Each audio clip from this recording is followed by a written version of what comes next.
Hello, this is the WT56B, which is a 22-inch wheel trimmer with a Briggs & Stratton engine. And this is how you get it when it's delivered to you in a cardboard box like this. So what we're going to do is unpack it, take it all out, and then I'll show you exactly how to put it together so you can start trimming around your garden.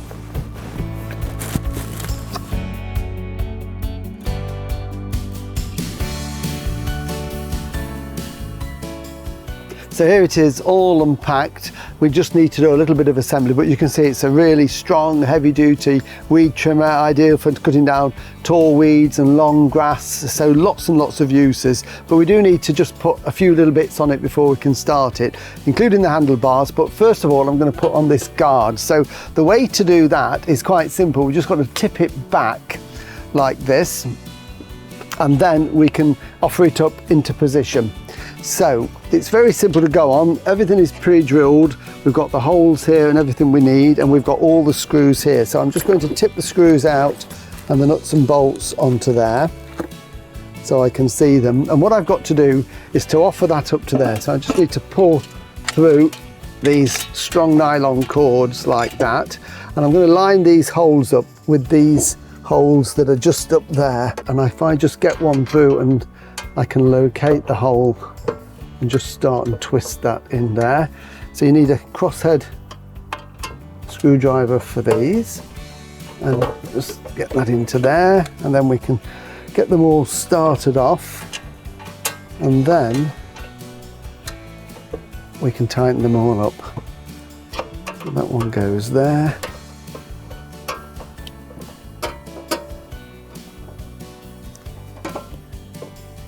Okay, so just need to tighten those up.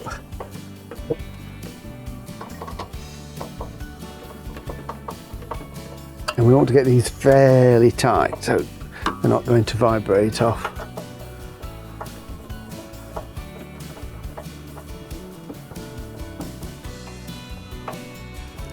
Okay, so they're all nice and tight, so that's firm on there like that. So I'm just going to lower that down, and there are just two more nuts and bolts to put in. So what I'm going to do is just pop round and do this one at this side first. So we've got the two nuts and bolts, one either side, and it's just going to hold this guard onto the main red framework. So get the bolt and push it down through like that, and then we've got the washer and the nut to put on the underside. It's a nylock nut as well, so that isn't going to come off. That won't vibrate off as long as we get that on nice and tight to start with. So we just put that there, and then I'm just going to get my spanners, and we're going to put that one on there and that one there, and then we can tighten that on. Just make sure that that's really tight. Just finish it off that way. Then I'm going to do the same on the other side. Right, so they're both nice and tight, and they're 10mm spanners, by the way, that you need for that. So next we can put the handlebars up. So that one just lifts into place. It is literally just a case of getting it into position, and it will then, it's adjustable to the height that you want, and then it's just a case of locking it back with these levers, and then you can tighten it with this black winged fastener just in there. So that just gets it nice and tight for you and gets it into the exact position that you want it for when you're using this machine. So that's the handlebar all in place and ready to go. Just very quickly, what else have we got? Well, it comes complete with its oil. So we've got the oil there, Cobra engine oil. It's got the spark plug spanner for you. It's got the manuals that you need, the engine, and then one for the machine itself.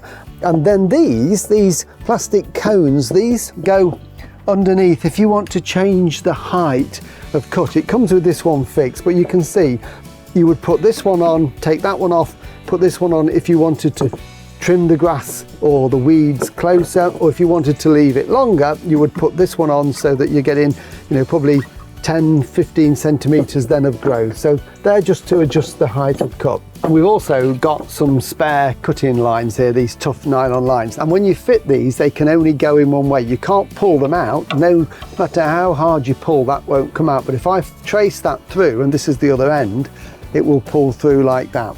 So that's how you put them in. So when it comes to putting a new one in to replace it, we find the bigger slot, put it in, just give it a bit of a poke to get it into the hole like that, and it will come out the other end there. And what we're aiming for is about 2 inches or 50 millimeters out through there. Don't pull too much out because it will unbalance it, but it also means it can then pull out too easily, and that will work just right. So as we can see, as that spins round, it doesn't actually hit the sides there. So about 2 inches, all you need to pull them through, and they're very easy to replace, and you've got 4 spares there for when you need them. Next thing is to get the starter record cord here. We want that to be attached here to the handlebar, just makes it easier for starting. So what we need to do is push back the red lever here. That takes the compression out of the engine, and then we can pull that back and literally just hook it through this metal hook there. So when we do need to start it, it's really easy to do. And finally, before we can start it, we've got to put some petrol and oil in it. So this one is the oil, this one is the petrol here, and we can take that off and put it in. Now this petrol here is just unleaded E10 petrol. That's absolutely fine to use, but bear in mind it doesn't last as long as the old petrol. So only ever leave it in the tank, in the engine, in the machine basically for about 30 days, because then it tends to just lose its strength and weakens, and it makes it harder to run the machine. So we put that in there, and we never leave it in over winter. So at the end of the season, when you're packing this away and not going to use it anymore, what we need to do is to use it all up. So we're leaving it with an empty carburettor. There are additives you can put in there to stabilize it, and Briggs & Stratton do them, and they recommend that. It just makes the engine burn cleaner, and it's much more efficient. So you can add that to the fuel when you're doing that. So that is the petrol in, and then we've got the oil just here. This is the dipstick, as you can see. It comes with the oil. So we've got the Cobra oil just here. So what we're going to do is we're going to pour that into there. You could use a funnel if you want, but it pours nice and easily. And we want 600 millilitres in here, which is what this bottle of oil is. So we're going to put all of it in, okay. Okay, and then what we always do, even though we know we've put the right amount of oil in there, we want to just test that with the dipstick. So I'm just going to wipe the dipstick so it's clean to start with, and any oil off the top. Ideally leave this just a few minutes to so it's settled down, but this will give us a good idea. Lock it into the position, open it up, and then we can see on the dipstick, if we look nice and closely there, the oil is in those little hatched areas. The little hole at the bottom is the lower level, the hole at the top is the upper level of oil that we want. So that is absolutely right there. So we can pop that back in, and then we can lift it down, and I can show you how we start it. So before we start it, just to explain the controls there, very simple to use. We've got the pull start, as we know there, which we would pull. This is just to hold it in position. We've got this lever here, which is the throttle. So it's forward for on and the maximum revs. When we want to start the engine, that's what we do, and we pull this cord here. To stop the engine, we just pull that back onto the off position, and the engine will cut out.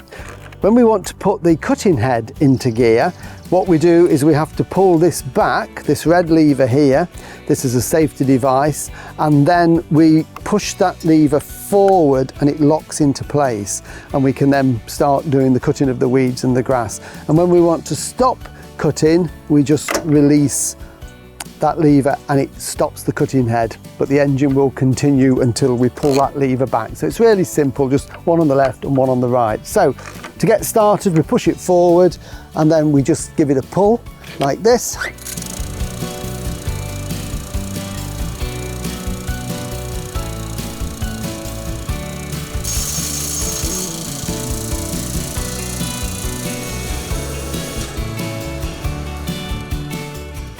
Now obviously I'm using it on a mown lawn. You wouldn't use it on this. This is designed for long grass and thick weeds that you want to clear, but it makes a really, really good job of doing it.